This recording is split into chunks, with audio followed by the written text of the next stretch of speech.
ভাইরে, অসাধারণ একটা বয়স। ভিডিওটা দেখে বয়সটা শুনে যান।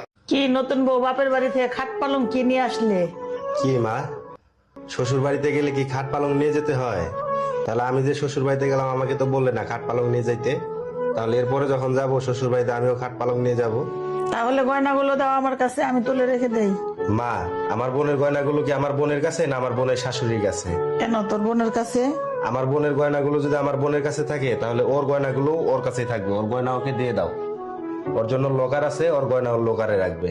মা, ওর বাপ মা ওকে কষ্ট করে ভরণ পোষণ করে এত বড় করেছে। ও সবাইকে ছেড়ে আমাদের সংসারে এসেছে সবাইকে নিয়ে ভালো থাকবে বলে, আর তুমি ওর সাথে এরকম ব্যবহার করতেছো। তুমি মায়ের এইসব কথায় মন খারাপ করো না, আমি সব সময় তোমার পাশে আছি। কি ব্যাপার, আমার ছেলে মেয়েরা কেউ খায় নাই, তুমি খেতে বসে গেলে? কি মা, তুমি এরকম ভাবে বলছো কেন? ও তো কারো না কারো মেয়ে, ওরও তো ক্ষুধা লাগে। ওর শরীরটা খারাপ, তাই আমি ওকে বলছি সময় মতো খেয়ে নিতে। কে কি বললো সেটা তোমার শোনার প্রয়োজন নাই। যখন ক্ষুধা লাগবে সবার আগে তুমি খেয়ে নেবে, ঠিক আছে? খাও। এই নাও মা, এটা তোমার হাত খরচের টাকা, রেখে দাও। এই নাও, এই টাকাটা রাখো, এটা তোমার হাত খরচের টাকা। হ্যাঁ, এই কি বউকে হাত খরচ দেওয়ার কি দরকার আছে? এই টাকাটা তো তুই সংসারেও খরচ করতে পারিস। এমন করে কেন বলছো মা? তুমিই তো বলতে যে বাবা আগে তোমাকে অল্প অল্প হাত খরচ দিত, সেটা তুমি জমিয়ে তোমার শখগুলো তুমি পূরণ করতে। তাহলে ওকে হাত খরচ দিতে তুমি কেন না করতেছো? ওর নতুন বউ বলে ওর কি কোনো শখ আহ্লাদ নেই?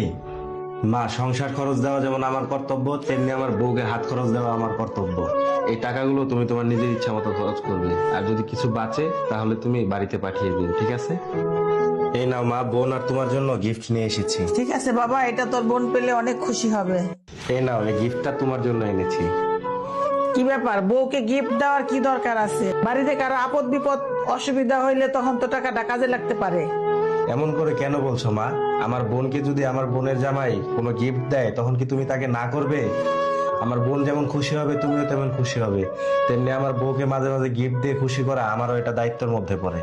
যে পুরুষ তার স্ত্রীকে সাপোর্ট দিয়ে আগলে রাখতে জানে, সেই স্ত্রীর জন্য এই পৃথিবীটা হয়ে ওঠে স্বর্গ সমতুল্য। আর কোন নারীর কপালে মায়ের অন্ধভক্ত ছেলে যদি একবার জোটে এবং ন্যায় অন্যায় না দেখে সেই ছেলে সবসময় স্ত্রীর বিপক্ষে অবস্থান নেয়, তাহলে সেই স্ত্রী জীবন হয়ে ওঠে নরক সমতুল্য। স্ত্রীকে সাপোর্ট দিয়ে আগলে রাখার সাহস যেই পুরুষের নাই, তোমরা বিয়ে করো না ভাই, তোমরা মায়ের আঁচল তলেই থাকো।